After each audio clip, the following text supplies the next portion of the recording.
हर हर महादेव दोस्तों। भगवान भोलेनाथ और माता पार्वती की कृपा सदैव आप सब पे बनी रहे। हिंदू धर्म शास्त्रों में सोमवार को भगवान शिव का दिन कहा जाता है। इस दिन भक्त भगवान से आशीर्वाद और उनकी कृपा पाने के लिए सभी भक्त शिव मंदिरों में या फिर घर पर ही उनकी पूजा अर्चना करते हैं। भगवान शिव भक्तों द्वारा एक जल लोटे से ही प्रसन्न हो जाते हैं और उनके जीवन से बड़ी कठिनाइयों को दूर कर देते हैं। 16 सोमवार का व्रत भगवान शिव की कृपा पाने के लिए सबसे उत्तम माना जाता है। ऐसा कहा जाता है कि इस व्रत को करने से व्रती के सभी दुख दर्द दूर हो जाते हैं और उसके जीवन में सुख समृद्धि और शांति की प्राप्ति होती है और समस्त प्रकार की मनोकामनाएं जरूर पूर्ण होती हैं। यह व्रत विशेष रूप से कुंवारी कन्याओं के लिए शुभ फलदायी माना जाता है। 16 सोमवार का व्रत श्रद्धा और भक्ति के साथ करने से सभी मनोकामनाएं पूर्ण होती हैं। आइए सुनते हैं 16 सोमवार की व्रत कथा। एक समय श्री महादेव जी पार्वती जी के साथ भ्रमण करते हुए मृत्यु लोक में अमरावती नगरी में आए। वहां के राजा ने शिव मंदिर बनवाया था जो कि अत्यंत भव्य एवं रमणीक तथा मन को शांति पहुंचाने वाला था। भ्रमण करते समय शिव पार्वती भी वहां ठहर गए। पार्वती जी ने कहा, हे नाथ, आओ आज इसी स्थान पर चौसर पासे खेले। शिव जी भी तैयार हो गए। खेल प्रारंभ हुआ। शिव जी कहने लगे, मैं जीतूंगा। इस प्रकार उनकी आपस में वार्तालाप होने लगी। उस समय पुजारी जी पूजा करने आए। पार्वती जी ने पूछा, पुजारी जी बताइए जीत किसकी होगी? पुजारी बोला, इस खेल में महादेव जी के समान कोई दूसरा पारंगत नहीं हो सकता, इसलिए महादेव जी ही यह बाजी जीतेंगे। परंतु हुआ उल्टा, जीत पार्वती जी की हुई। अतः पार्वती जी ने पुजारी को कोढ़ी होने का श्राप दे दिया कि तूने मिथ्या भाषण किया है, अब तो पुजारी कोढ़ी हो जाएगा। शिव पार्वती जी दोनों वापस चले गए। पुजारी जी कोढ़ी हो गए। कुछ समय पश्चात अप्सराएं पूजा करने आई। अप्सराओं ने पुजारी को उसके कोढ़ी होने का कारण पूछा। पुजारी ने सब बातें विस्तार से बताई। अप्सराएं कहने लगी, पुजारी जी आप 16 सोमवार का व्रत करें तो शिव जी प्रसन्न होकर आपका संकट दूर करेंगे। पुजारी जी ने अप्सराओं से व्रत की विधि पूछी। अप्सराओं ने व्रत करने और व्रत के उद्यापन करने की संपूर्ण विधि बताई। पुजारी ने विधि पूर्वक श्रद्धा भाव से व्रत प्रारंभ किया और अंत में व्रत का उद्यापन भी किया।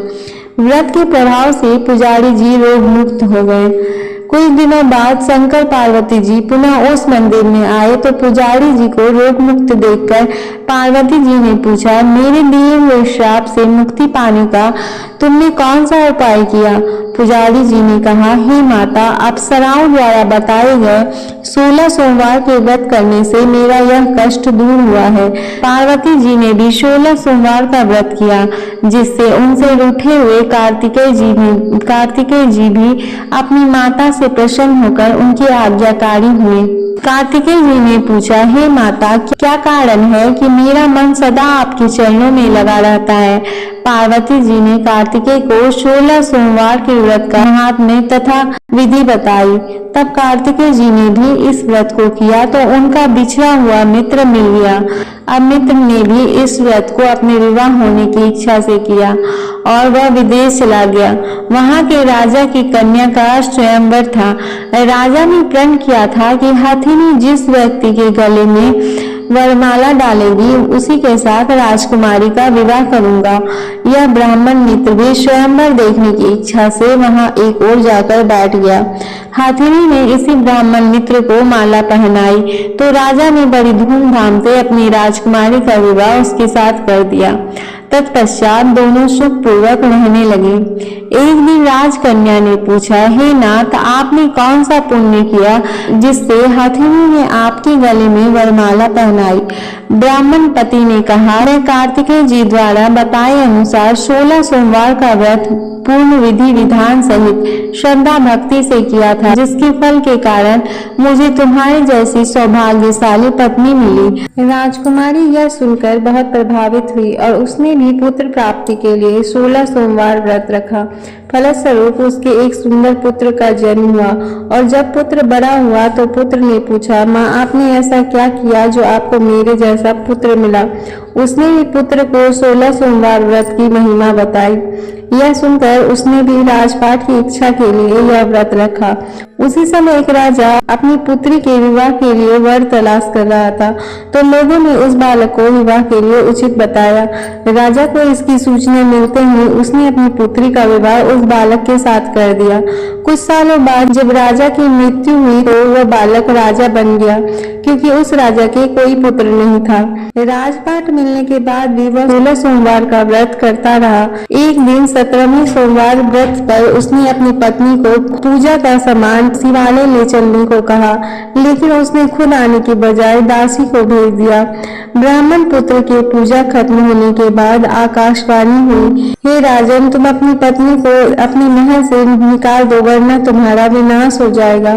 ब्राह्मण पुत्र यह सुनकर बहुत आश्चर्यचकित हुआ। महल वापस लौटने पर उसने अपने दरबारियों को भी ये बात बताई, तो दरबारियों ने भी कहा जिसकी वजह से उसे राजपाट मिला है उसी को वह महल से बाहर निकालेगा। लेकिन उस ब्राह्मण पुत्र ने उसे महल से बाहर निकाल दिया। वो राजकुमारी भूखी प्यासी एक अनजान नगर में आई।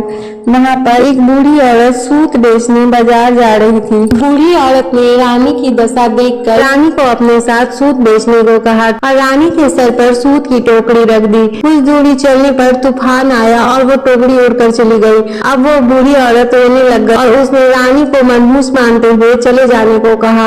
उसके बाद वो एक तेली के घर पहुंची। उसके वहाँ पहुंचते ही सारे तेल के घड़े फूट गए और तेल बहने लग गया। उस तेली ने भी उसे मनहूस मानकर उसको वहाँ से भगा दिया। उसके बाद वह एक सुंदर तालाब के पास पहुंची और जैसे ही पानी पीने लगी उस पानी में कीड़े चलने लगे और सारा पानी गंदा हो गया। अपने दुर्भाग्य को कोसते हुए उसने गंदा पानी पी लिया और पेड़ के नीचे सो गई। जैसे ही वो पेड़ के नीचे सोई उस पेड़ की सारी पत्तियां झड़ गई। अब वो जिस पेड़ के पास जाती उसकी पत्तियां गिर जाती थीं। ऐसा देखकर वहां के लोग मंदिर के पुजारी के पास गए। पुजारी ने उस रानी का दर्द समझते हुए उससे कहा, बेटी तुम मेरे ही आश्रम में रहो, मैं तुम्हें अपनी बेटी की तरह रखूंगा, तुम्हें मेरे आश्रम में कोई तकलीफ नहीं होगी। इस तरह वह आश्रम में रहने लग गई। अब वह जो भी खाना बनाते या पानी लाते उसमें कीड़े पड़ जाते। रानी जिस चीज को हाथ लगाती उसमें कीड़े पड़ जाते। ऐसा देखकर वो पुजारी आश्चर्यचकित होकर बोला, बेटी तुम पर किस देवता का प्रकोप है जो तुम्हारी ऐसी हालत है। रानी ने बताया कि मैंने अपने पति की आज्ञा का उल्लंघन किया था, शिवालय में पूजन के लिए नहीं गई, जिससे मुझे घोर कष्ट उठाने पड़ रहे हैं। गोसाई जी ने शिव जी से उसके कुशल क्षेम के लिए प्रार्थना की और कहा, बेटी तुम 16 सोमवार का व्रत विधि के अनुसार करो। तब रानी ने विधि पूर्वक व्रत पूर्ण किया। व्रत के प्रभाव से राजा को रानी की याद आई और दूतों को उसकी खोज में भेजा। आश्रम में रानी को देख दूतों ने राजा को बताया। तब राजा ने वहां जाकर गोसाई जी से कहा कि यह मेरी पत्नी है, मैंने इसका परित्याग कर दिया था, कृपया इसे मेरे साथ जाने की आज्ञा दे। गोसाई जी ने रानी को राजा के साथ जाने की आज्ञा दे दी और राजा बहुत ही आदर और सत्कार से रानी को अपने साथ अपने राज्य ले गए। रानी के आने की खबर पाकर राज्य के निवासी अनेक प्रकार के बाजे गाजे के साथ नगर के दरवाजे पर तोरण बंधन मानो विभिन्न तरह से नगर को सजाया। घर घर में मंगलोच्चार होने लगे। पंडितों ने वेद मंत्रोच्चारण करके अपनी रानी का स्वागत किया। इस प्रकार रानी ने अपनी राजधानी में पुनः प्रवेश किया। राजा ने भी अपनी रानी के आने की खुशी में ब्राह्मणों को अनेक प्रकार के धन आदि देकर संतुष्ट किया और पूरी नगर में जगह जगह सदाव्रत खुलवाए, जहाँ भूखों और गरीबों को खाने को मिला।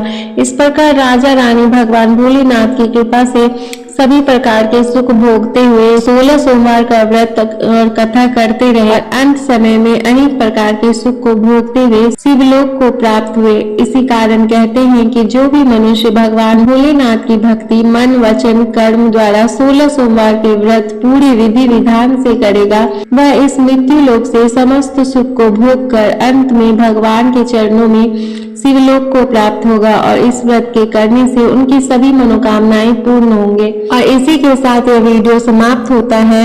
उम्मीद है आपको यह वीडियो पसंद आया होगा। वीडियो को लाइक करें, शेयर करें और साथ ही कमेंट में जय भोलेनाथ लिखें। साथ ही यदि आपने हमारे चैनल को अभी तक सब्सक्राइब नहीं किया है तो चैनल को सब्सक्राइब करें और बेल आइकन प्रेस करके सारे नोटिफिकेशन ऑन कर लें। धन्यवाद।